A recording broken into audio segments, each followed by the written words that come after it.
Saya pernah puja, Pak. Dalam video yang beredar, pembongkaran kamar Nurdin Abdullah di rumah jabatan Gubernur Sulawesi Selatan sempat terjadi adu mulut dengan petugas yang menggunakan baju seragam ASN. Sementara itu, menanggapi pembongkaran tersebut, Kepala Biro Umum Setda Sulawesi Selatan, Idam Kadir, menyampaikan bahwa yang dibuka itu bukanlah ruangan kerja atau kamar pribadi Nurdin Abdullah, melainkan ruangan atau VVIP tamu untuk melakukan pengecekan ruangan yang perlu dibenahi dengan mengganti kunci pintu.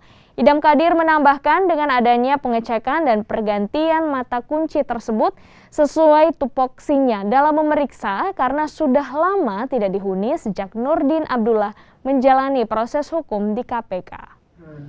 Iya, tapi kan belum ada izin ibu terus bongkar begini, harus ada izin dong. Masa ibu nggak menghargai? Saya mau tanya, ada izin tidak dari owner? Di kamar rumah tangga menggantikan kuncinya. Itu pun sudah setelah diganti kunci, kamar rumah tangga kasih kembali kuncinya ke penanggung jawab.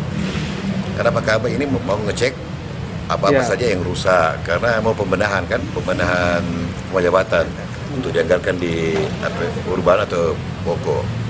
Ya. Tadi sempat Pak Kasman juga tadi ke sana dan dihalang-halangi oleh keluarga PNA ini nggak mungkin?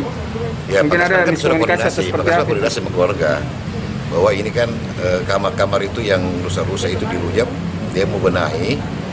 Kayak di ruang makan itu kan sudah ada lembab, kamar-kamar itu busuk sudah lama yang tinggali.